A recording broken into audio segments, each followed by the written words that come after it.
Hello.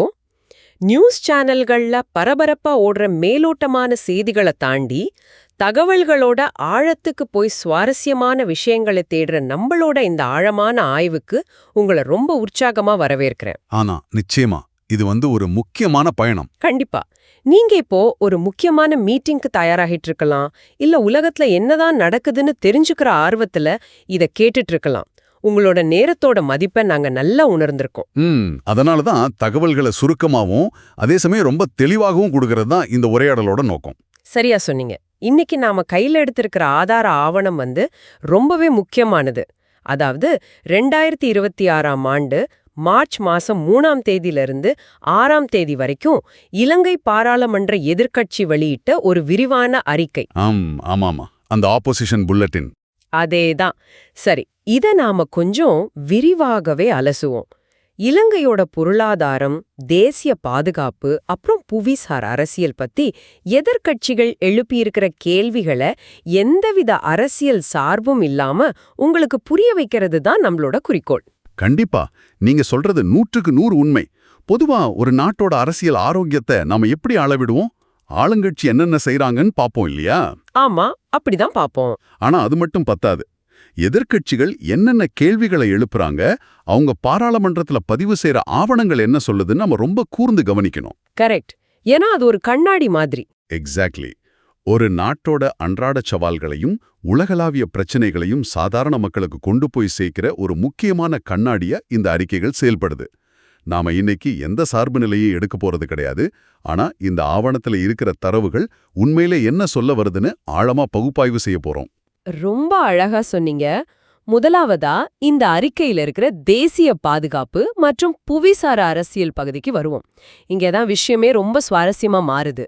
ஆமா, அந்த கப்பல் வவரால் சும்மா ஒரு ஹாலிவுட் ஆக்ஷன் படத்துல வர்ற மாதிரி ஒரு சம்பவம் இலங்கை கடற்பரப்புல நடந்திருக்குன்னு இந்த அறிக்கை சொல்லுது. காலி துறைமுகத்திலிருந்து வெறும் 40லிருந்து 44 கடல் மைல் தூரத்துல ஈரானிய கடற்படை கப்பல் ஒண்ணு வெளிநாட்டு டார்பிடோ ஏவுகணையால தாக்கப்பட்டு மூழ்கடிக்கப்பட்டிருக்கு. இதுல ரொம்ப ஆச்சரியப்பட வைக்கும் விடயம் என்னவென்றால், இந்த கப்பல் சும்மா அந்த வழிய வந்து போகல.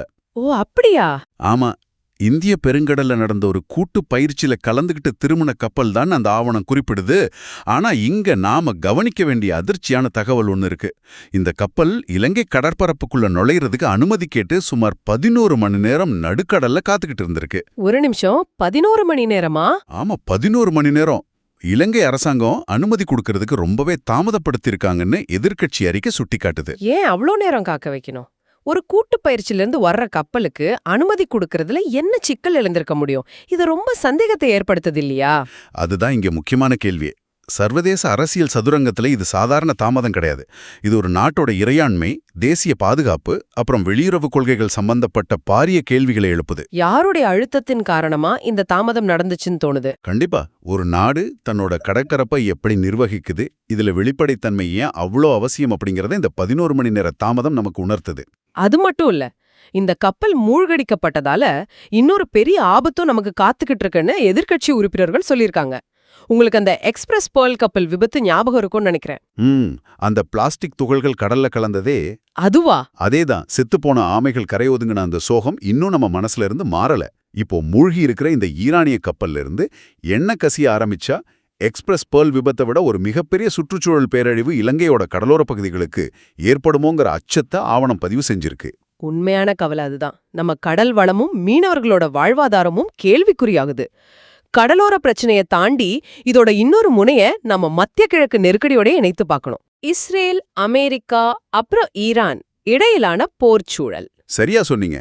இது ஏதோ பல ஆயிரம் மைல்களுக்கு அப்பால் நடக்கிற பிரச்சனை, நமக்கும் அதுக்கும் சம்பந்தம் இல்லைன்னு நாம ஒதுங்கிட முடியாது. இது இலங்கையை நேரடியாக எப்படி பாதிக்குதுன்னு எதிர்க்கட்சி தலைவர் சஜித் பிரேமதாசா பல அடுக்கடுக்கான கேள்விகளை எழுப்பியிருக்கார். ஆமா, உலக வரைபடத்துல எங்கேயோ நடக்கிற ஒரு போர் எப்படி நம்ம ஊரு சமையலறை வரைக்கும் வந்து பாதிப்பை ஏற்படுத்துதுன்னு அவர் கேட்டிருக்கிற கேள்விகள் ரொம்பவே தர்க்க ரீதியானது. அவர் என்னென்ன கேள்விகளை முன் வச்சாருன்னு கொஞ்சம் நேயர்களுக்கு விளக்க முடியுமா? கண்டிப்பா. முதல்ல மத்திய கிழக்கு நாடுகள்ல வேலை செய்யற லட்சக்கணக்கான இலங்கை தொழிலாளர்களோட பாதுகாப்பு என்னவாக போகுது? அங்க போர் தீவிரமடைஞ்சா அவங்க நாட்டுக்கு அனுப்புற அந்நிய செலவாணி பாதிக்கப்படும். அதாவது ரெமிட்டன்சஸ். இலங்கையோட பொருளாதாரத்துக்கு இது எவ்வளவு முக்கியம்னு எல்லாருக்கும் தெரியும். ஆமா. அடுத்தது ஹார்முஸ் ஜலசண்டி. இத ரொம்ப எளிமையா சொல்லணும்னா, உலகத்தோட பெரும்பாலான எண்ணெய் கப்பல்கள் கடந்து போற ஒரு குறுகலான வாசல் மாதிரின்னு வச்சுக்கோங்களேன். அந்த வாசல்ல ஏதாவது போர் அச்சுறுத்தல் வந்துச்சுன்னா உலக அளவுல எண்ணெய் விநியோகம் தடைபடும். இதனால இலங்கைக்கு எரிபொருள் தட்டுப்பாடு வருமா? அது மட்டும் இல்லாம மத்திய கிழக்கு நாடுகளுக்கு நாம் ஏற்றுமதி செய்யற தேயிலை, தேங்காய் மாதிரியான பொருட்களோட வர்த்தகம் பெரிய அளவுல சரிவே சந்திக்குமான்னு ஆழமான கேள்விகளை அவர் எழுப்பியிருக்காரு. கடல்ல நடக்கிற இந்த பெரிய அரசியல் சதுரங்க வேட்டை ஒரு பக்கம் இருக்கட்டும், சர்வதேச பிரச்சனைகள்ல இருந்து அப்படியே கொஞ்சம் உள்ளூர் மக்களோட அன்றாட பிரச்சனைகளுக்கு நம்ம உரையாடல மாத்துவோம். அது ரொம்ப அவசியம். ஏன்னா நம்ம நாட்டுல ஒரு பெரிய மக்கள் தொகைக்கு இந்த பொருளாதார யுத்தம் நடுக்கடல்ல நடக்கல, அவங்க வீட்டுக்குள்ளேயே நடந்துகிட்டு இருக்கு. இந்த அறிக்கையில நுண்ணிதி மற்றும் கடன் ஒழுங்குபடுத்தும் அதிகார சபை சட்டமூலம் பத்தி ரொம்ப விரிவாக விவாதிச்சிருக்காங்க. அந்த மைக்ரோ ஃபைனான்ஸ் பிரச்சனை. ஆமா, ஏழை மக்களுக்காக உருவாக்கப்பட்ட ஒரு திட்டம் இன்னைக்கு எப்படி ஒரு பெரிய விபரீதமா மாறியிருக்குன்னு படிக்கும்போதே ரொம்ப அதிர்ச்சியா இருக்கு. இத ஒரு பரந்த கண்ணோட்டத்துல பார்த்தா, இந்த நுண்ணிதித்துறையோட ஆரம்பகால நோக்கமும் அதோட வளர்ச்சியும் நமக்கு தெளிவா புரியும். ஆவணத்துல குறிப்பிட்டு இருக்கிறபடி இது நேத்து முளைச்ச காளான் கிடையாது. இது ரொம்ப பழமையானது தானே? ஆமா, 1900 ஆண்டு ஆரம்பிக்கப்பட்ட கூட்டுறவு சங்கங்கள்ல தொடங்கி 89ஆம் வருஷம் ரணசிங்க பிரேமதாசாவோட ஜனசவிய திட்டம் வரைக்கும் ஏழை மக்களோட பொருளாதாரத்தை மேம்படுத்துற நோக்கத்துல தான் இது உருவாக்கப்பட்டுச்சு. வறுமை கோட்டுக்கு கீழ் உள்ளவங்களுக்கு எந்தவித அடமானமும் இல்லாம சின்ன சின்ன கடன்கள் கொடுத்து அவங்கள சொந்த கால நிக்க வைக்கணுங்கிறது தான் இதோட ஆதி நோக்கம். ஆனா இன்னைக்கு நிலைமை அப்படியே தலைகீழா மாறிடுச்சுங்கிறது தான் எதிர்க்கட்சி உறுப்பினர்களான சாணக்கியன், இராசமாணிக்கம், ரோஹண பண்டார போன்றவங்க ரொம்ப வேதனையோட சுட்டிக்காட்டியிருக்காங்க. அந்த அளவுக்கு மோசமாயிடுச்சா? ஆமா, மக்களை காப்பாத்த வந்த திட்டம் இன்னைக்கு எப்படி பெருநிறுவனங்களோட லாப வேட்டைக்காக ஏழை மக்களின் கழுத்தை நெருக்கும் கயிறா மாறியிருக்குன்னு பாருங்க. அதிக வட்டி, கட்ட முடியாத கடன் சுமை காரணமா 2000க்கும் மேற்பட்டவங்க தற்கொலை செஞ்சுக்கிட்ட அவலத்தை இந்த ஆவணம் பதிவு செஞ்சிருக்கு. இதுல ரொம்ப கொடுமையான விஷயம் என்னன்னா, இதுல பாதிக்கப்படுறதுல பெரும்பான்மையானவங்க பெண்களை மையப்படுத்திய குடும்பங்கள் தான். கடன் வசூலிக்க வர்றவங்க எந்த அளவுக்கு தரம் தாழ்ந்து போறாங்கன்னா, பெண்களோட படுக்கையறை வரைக்கும் வந்து அச்சுறுத்துற வன்முறைகள் நடப்பதாக கூறப்படும் தகவல்கள் ஒரு நாகரிக சமுதாயத்தோட மனசாட்சியை உழுக்கிற மாதிரி இருக்கு. ஒரு சின்ன தையல் மெஷின் வாங்கவோ இல்ல ஒரு சின்ன கடை வைக்கவோ கடன் வாங்குற ஒரு பெண் எப்படி அந்த வட்டிக்கு மேல் வட்டி போடுற சுழல்ல சிக்கி தவிக்கிறாங்கங்கிற கொடூரமான யதார்த்தத்தை இது காட்டுது. இந்த நுண்ணிதி பிரச்சனையோட இன்னொரு பக்கமா நாட்டுக்கே சோறு போடுற விவசாயிகளோட நிலையும் இந்த அறிக்கை விட்டு வைக்கல. விவசாயிகளுக்கு என்ன பிரச்சனைன்னு சொல்லியிருக்காங்க. 2025ஆம் ஆண்டு சிறுபோகத்தின் போது, அதாவது யாழ சீசன்ல நெல் கொள்வனவு குறித்து தற்போதைய அரசாங்கம் எழுத்துப்பூர்வமா கொடுத்த வாக்குறுதிகள் எதுவுமே நிறைவேற்றப்படலன்னு எதிர்க்கட்சி சுட்டிக்காட்டியிருக்கு. ஜேவிபி அரசாங்கம் கொடுத்த வாக்குறுதிகள்? ஆமா, விவசாயிகளுக்கு தங்களோட விளைச்சலுக்கு சரியான விலை கிடைக்கல, அவங்க ரொம்ப பெரிய ஏமாற்றத்துல இருக்காங்கன்னு எதிர்க்கட்சி உறுப்பினர்கள் எழுப்பிய கேள்விகள் அடிமட்ட பொருளாதாரத்தோட பலவீனங்களை அப்படியே வெளிச்சம் போட்டு காட்டுது. எனவே இதெல்லாம் என்ன சொல்கிறது? ஒரு நாடு பொருளாதார ரீதியா முன்னேறணும்னா அதோட மனித வளம் முழுமையா பயன்படுத்தப்படணும். இதிலிருந்து நாம நேரடியா பெண்களின் பிரதிநிதித்துவமும் சமூக சவால்களும் அப்படிங்கிற பகுதிக்கு செல்வோம். இது ரொம்ப முக்கியமான பகுதி. சர்வதேச மகளிர் தினத்தை முன்னிட்டு நடந்த விவாதங்கள் இந்த அறிக்கையில இடம் பிடிச்சிருக்கு. ரொம்ப ஆச்சரியமான அதே சமயம் அதிர்ச்சியான ஒரு புள்ளி விவரத்தை அவங்க சொல்லியிருக்காங்க. நாட்டு மக்கள் தொகையில 52% பெண்கள் இருக்காங்க. ஆனா இலங்கையில 10 பெண்கள்ல 3 பேர் மட்டும்தான் முறையான தொழில்துறையில இருக்காங்க. ஒர்க் ஃபோர்ஸ்ல வெறும் 3 பேர் தான் இருக்காங்களா? ஆமா, மீதி 7 பேர் எங்கே? இது எவ்வளோ பெரிய மனிதவள விரயம்னு நம்ம யோசிச்சு பார்க்கணும். அந்த இடத்துல தான் எதிர்க்கட்சி உறுப்பினர் ரோஹிணி குமாரி கவிரத்னா ரொம்ப வலிவான ஒரு வாதத்தை முன்வச்சிருக்காங்க. அந்த மீதி 7 பெண்கள் சும்மா இல்ல, அவங்க குடும்ப பொறுப்புகளை சுமக்கும் இல்லரசிகளா இருக்காங்க. ஆனா அவங்களோட உழைப்பு எங்குமே கணக்கில் கொள்ளப்படுவதே இல்ல. Unpaid care work. சரியா சொன்னீங்க. காலையில எழுந்ததுல இருந்து ராத்திரி தூங்குற வரைக்கும் அவங்க செய்யற சமையல், சுத்தம் செய்யறது, குழந்தைங்களை பாத்துக்கிறதுன்னு எந்த உழைப்புக்கும் ஊதியம் கிடையாது. இந்த ஊதியமற்ற உழைப்பு நாட்டோட மொத்த உள்நாட்டு உற்பத்தியில, அதாவது ஜிடிபியில சேர்க்கப்பட வேண்டுங்கிற கோரிக்கைய அவர் ரொம்ப அழுத்தமா சொல்லியிருக்காரு. இத ஒரு பொருளாதார கண்ணோட்டத்துல எப்படி பாக்குறீங்க? இது ரொம்பவே நியாயமான கோரிக்கை. ரொம்ப எளிமையா சொல்லணும்னா, நீங்க வீட்டு வேலை செய்ய ஒருத்தரை வேலைக்கு வச்சா அவருக்கு சம்பளம் கொடுப்பீங்க. அது நாட்டோட ஜிடிபியில கணக்காகும். ஆனா அதே வேலையை வீட்ல இருக்கிற ஒரு தாய் செய்யும்போதோ மனைவி செய்யும்போதோ அதுக்கு மதிப்பில்லைன்னு சமூகம் நினைக்குது. பெண்களோட உழைப்ப சமூகம் எப்படி பாக்குதுங்கிறதையே ஒட்டுமொத்தமா மாற்றி அமைக்க வேண்டியதுன்னு அவசியத்தை இந்த வாதம் நமக்கு உணர்த்துது. அதே போல பெண்களோட உரிமைகள் பத்தி பேசும்போது மலையக பெண்களோட துயரத்தை வாசிக்கும்போது யாருக்கும் மனசு கனத்து போகும். பல தசாப்தங்களா பல தலைமுறைகளா தேயிலை தோட்ட பகுதிகள்ல இன்றும் லயனறைகள்ல வாழ்ற பெண்களோட நிலைமை ரொம்பவே மோசம். அந்த ஒற்றை அறை வீடுகள், ஆமா, ஒரு சின்ன அறைக்குள்ள பல குடும்பங்கள் வாழும் அவலம், அடிப்படை சுகாதார வசதிகள் கூட இல்லாத நிலைமை. அது மட்டும் இல்லாம தோட்டத்துல வேலை செய்யாத பெற்றோர்களோட குழந்தைகளை அங்க இருக்கிற முன்பள்ளிகள்ல சேர்த்துக்கொள்ள மறுக்கிற மிகப்பெரிய உரிமை மீறல்கள் நடப்பதாக அறிக்கை ரொம்ப தெளிவா கூறுது. இதையெல்லாம் விட ரொம்ப கொடூரமான ஒரு விஷயத்தை ஜீவன் தொண்டமான் சபையில எழுப்பியிருக்கார். டிக்கோயா மருத்துவமனையில உயிரிழந்த ஒரு இளம் பெண்ணின் உடல் பாலியல் வன்கொடுமைக்கு ஆளாக்கப்பட்ட சம்பவம். நெக்ரோஃபீலியா, அத கேக்கும்போதே ரொம்ப கஷ்டமா இருக்கு. ஆமா, இது சாதாரணமான ஒரு குற்றச்செயல் கிடையாது.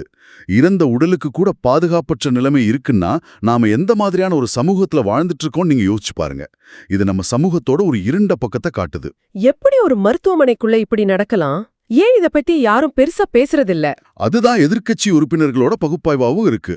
சமூகம் இது போன்ற விடயங்களை பேச தயங்குவதும் இத குடும்பமானோன்னு மூடி மறைக்க பார்ப்பதும் தான் இத்தகைய குற்றங்கள் தொடர்ந்து நடக்க காரணமா அமையுது. இது போன்ற சமூக அவலங்களுக்கு எதிராக குரல் கொடுக்க வேண்டியது, வெளிப்படையாக பேச வேண்டியது ஒரு ஜனநாயக அமைப்போட கடமை. வெளிப்படைத்தன் நீங்கள சொல்றது ரொம்ப பொருத்தமான வார்த்தை. அப்படியே நாம அறிக்கையோட அடுத்த பகுதியான வெளிப்படைத்தன்மை மற்றும் பொறுப்புக்கூறல் பகுதிக்கு வருவோம்.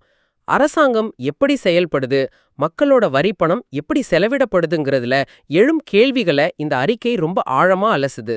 உதாரணமா ஈஸ்டர் ஞாயிறு தாக்குதல் பத்தின விசாரணைகள். ஆமா, இத ஒரு அரசியல் நாடகம் அப்படின்னு எதிர்க்கட்சி வன்மையா விமர்சிச்சிருக்கு. முன்னாள் புலனாய்வு பிரிவு தலைவர் சுரேஷ் செல்லி, அப்புறம் பிள்ளையான், இவங்களையெல்லாம் கைது செஞ்சாங்க. சரி, கைது செஞ்சதுக்கு அப்புறம் அந்த வழக்குல என்ன முன்னேற்றம் நடந்துச்சு? முறையான தகவல்கள் எதுவும் பொதுமக்களுக்கு அறிவிக்கப்படலைங்கிற குற்றச்சாட்டு வலுவாக முன்வைக்கப்பட்டிருக்கு. பொறுப்புக்கூறல் எங்கு தவறுது, வெளிப்படைத்தன்மை எங்கே இல்லாம போகுதுங்கிறதுக்கு நிலக்கரி இறக்குமதியில நடந்ததாக கூறப்படும் ஊழல் ஒரு மிக சிறந்த எடுத்துக்காட்டு. அந்த கோல் இம்போர்ட் ஸ்கேம். ஆமா, அரசாங்க நிதி பற்றிய குழுவோட தரவுகளை மேற்கோள் காட்டி இந்த ஆவணம் ஒரு அதிர்ச்சியான தகவலை வெளியிட்டிருக்கு. 9 கப்பல்கள்ல தரமற்ற நிலக்கரியை இறக்குமதி செஞ்சதால நாட்டுக்கு ஏற்பட்ட நட்டம் எவ்வளோ தெரியுமா? 8.4 பில்லியன் ரூபாய். அதாவது 840 கோடி ரூபாய். கரெக்ட். சாதாரணமா பொருளாதார நெருக்கடியில சிக்கி தவிக்கிற ஒரு நாட்டுக்கு இந்த 8.4 பில்லியன்ங்கிறது எவ்வளோ பெரிய சுமன் நீங்க சிந்திச்சு பார்க்கணும். இந்த தரமற்ற நிலக்கரியால வந்த பிரச்சனை வெறும் பண இழப்போட முடிஞ்சிடலையே, இதோட தாக்கம் சூழலையும் மனித உயிர்களையும் நேரடியா பாதிக்குது. ஆமா, ஹெக்டர் அப்புஹாமி இது குறித்து பேசும்போது ரொம்ப தெளிவா சொல்லியிருக்காரு. அவர் என்ன சொன்னார்? இந்த தரமற்ற மிலிட்டரி சரியா எரியாததால நுரைச்சோலை மின் உற்பத்தி நிலையத்திலிருந்து வழக்கத்தை விட அதிகமான நச்சுத்தன்மை வாய்ந்த கரும்புகை வெளியேறுது. இது கற்பிட்டி பகுதியில வாழ்ற பெண்களையும் அந்த பகுதியோட சுற்றுச்சூழலையும் கடுமையாக பாதிப்பதாக சுட்டிக்காட்டியிருக்கார். ஊழல் அப்படிங்கிறது வெறும் எண்கள்ல பேப்பர்கள்ல மட்டும் இருக்கிற விஷயம் கிடையாது. அது மக்களோட சுவாச காற்றலையும் கலக்குதுங்கிறது எவ்வளவு பெரிய வேதனை. அதே பொறுப்புக்கூறல் இல்லாம இயற்கை பேரிடர் காலங்களிலும் எதிரொலிக்குதுன்னு அறிக்கை சொல்லுது. ஃபிபர்ஜாய் புயல் மற்றும் வெள்ளத்தால் பாதிக்கப்பட்ட மக்கள், குறிப்பா புத்தளம், திருகோணமலை மற்றும் கண்டி மாவட்டங்கள்ல வாழ்ற மக்களோட நிலைமைய எஸ்.எம். மரிக்கார் மற்றும் இம்ரான் மஹ்ரூப் சபையில கேள்வி எழுப்பியிருக்காங்க. அந்த மக்களுக்கு நிவாரணம் போய் சேரலையா? இல்ல, பாதிக்கப்பட்ட மக்களுக்கு பல வாக்குறுதிகள் கொடுக்கப்பட்டுச்சு. நிவாரணங்கள், நஷ்ட ஈடுகள், வீடிழந்தவங்களுக்கு மாற்று வீடுகள்னு பல அறிவிப்புகள் வந்துச்சு. ஆனா அந்த உதவிகள் இன்னும் அந்த மக்களை சென்று சேரவில்லைன்னு அவங்க சுட்டிக்காட்டுறாங்க.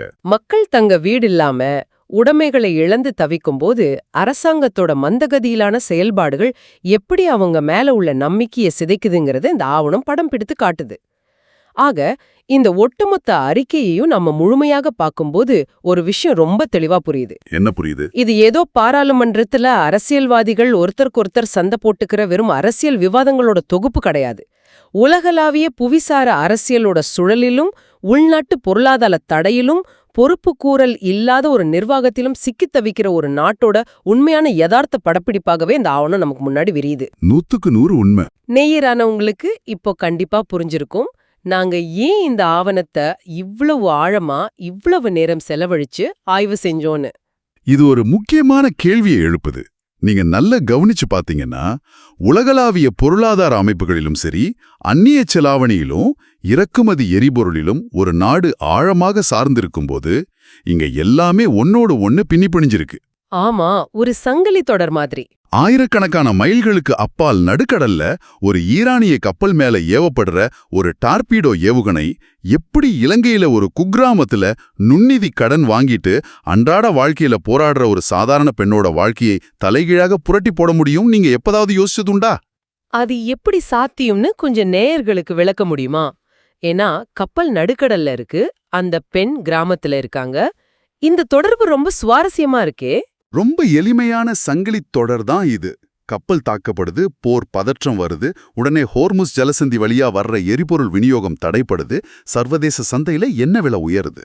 எண்ணெய் விலை உயர்ந்தா இங்க உள்ளூர்ல போக்குவரத்து செலவு அதிகரிக்கும். கரெக்ட்.